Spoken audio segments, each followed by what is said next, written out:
Hello and welcome back. Thank you guys for heading on back for compression part 2. I'm just going to start right exactly where I left off, talking about the material of the lid that you are pushing down into this box to compress the sound or squish the sound to you the way that you want it, to have the dynamics that you want and the quality of the sound that you're trying to get. So, we know what threshold is. That's the lid. We know what ratio is. That's how far down the lid is, or how yeah, that's the max height of the box, we'll say. So if the compression's all the way down here, your box, as you can see, is very small, and it's going to squish that sound a lot more. Now, if you let the compression go up, your box is going to be a lot bigger, leaving a lot more wiggle room for the dynamic of whatever sound you are compressing. So I have the ratio all the way down for this. The attack could be looked at as what material your lid is made out of. So if the attack is at 0, your lid is a brick. It is a diamond. It is not going to budge. The second that your sound that you're compressing hits the lid, it is going to stop in its tracks and get compressed to the highest extent. However, if your attack is a little higher, that means maybe your lid's made out of maybe a sponge or a rubber band. You get the idea. But if your attack is a lot higher, you might as well have a cloud for a lid, because any sound that you're going to try to compress with a lid made out of a cloud isn't going to really do anything. It's going to be really soft. This is good for vocals where you don't want to crush the vocals so much that there's going to be some you don't want to really squish your vocals too much, because there will be we'll say some clicking or some distortion, and it'll just sound bad. Unless you're going for that, because there's some vocals out there that are mixed like that, and it sounds pretty good. And I think you know what I'm talking about. A lot of rock bands sometimes do it, or some alternative rock. Their vocals sound really scratchy and kind of just broken. It's because they're using really hard compression to compress those vocals to make them sound grainy and just bad, but in a good way, you know what I mean. And release, let's see.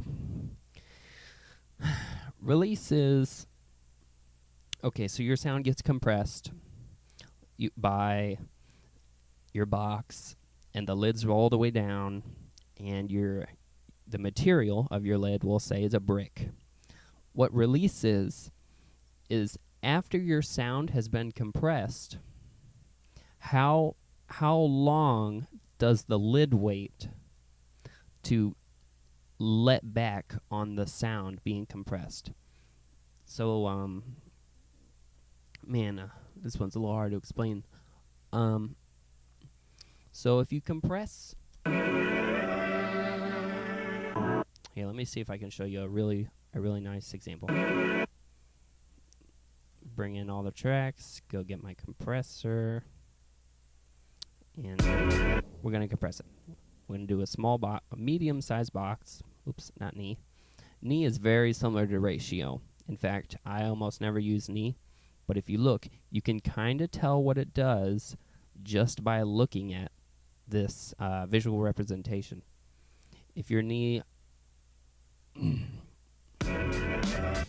it's going to let those transients come through, like hard kick pops and stuff like that. But everything else that's kind of softer, it's gonna compress it the same way that it would if it was like this. So let's go back to release. And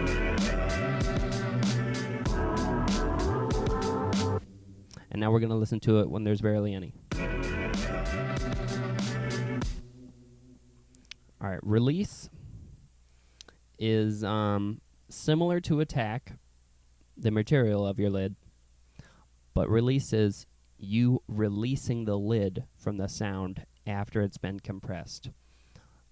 So if you don't want to take the lid off after your sound's been compressed, right, you don't have any release.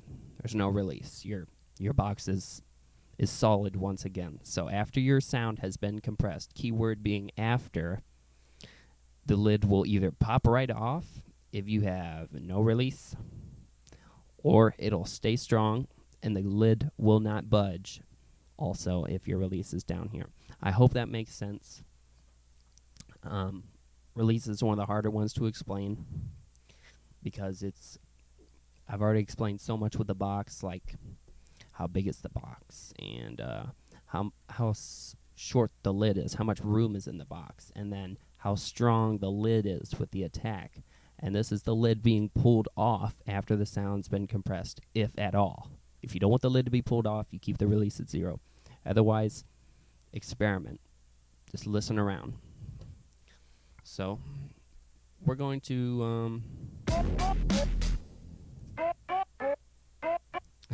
pretend that's a vocal. How do we mix a vocal? Well, let's look. Go to your compressor. All right, that's very quiet. So, for the sake of example, we're just going to turn the gain up. Sorry if that's loud, but we're going to set the height of our box, we'll say around halfway. Now, ratio, I don't know exactly where I want it, but I do know that I don't want it to be squished because I'm going to have this kind of a softer feel because we're pretending it's vocals. We want the volume to be consistent so that the singer's not one moment singing and then another moment, you understand. You don't want people's ears to get hurt when they're listening to your beautiful vocals or whatever you got going on. So.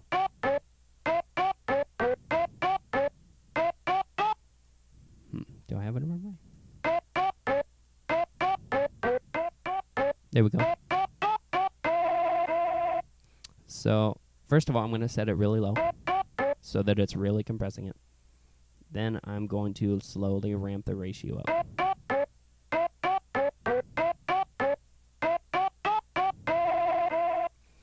And our material, we don't want to be that heavy, so we're going to have it around here. Although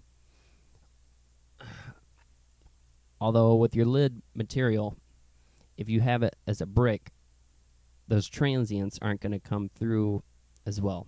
Basically, all a transient is when you get a sound like that, it's gonna, if you have a low attack, it's gonna let the click, the initial pop of that sound come through, but then it's gonna immediately compress it. Since this is a vocal, there's no really pops, so I'm just gonna have the compression start immediately when it realizes, oh, there's a sound that I need to compress. And we want to let the lid kind of budge a little bit when it gets hit, so we're going to have some release.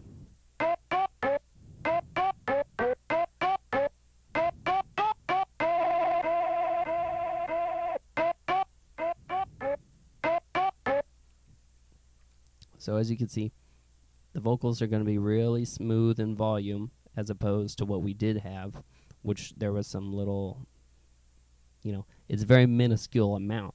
But you can tell that this is the smoother version, and this is the kind of edgier, harder version.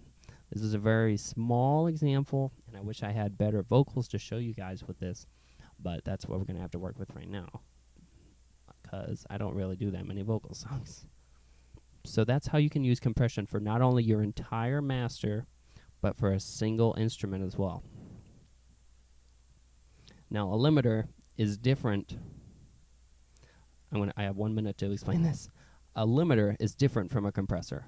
Just pretend that a limiter is a compressor, but just so much stronger. It destroys the sound that you're compressing. It's a very, very strong box, very strong lid. It's going to keep that sound in there, and it's going to cause a lot of distortion if you want it to. It can also cause a lot of crunch and pop for your drums if you use it correctly. But that's it for compression, and I hope you guys enjoyed this. I hope it helped you. If you have any questions, please comment or message me, and thank you. I'll see you in the next video. Bye, guys.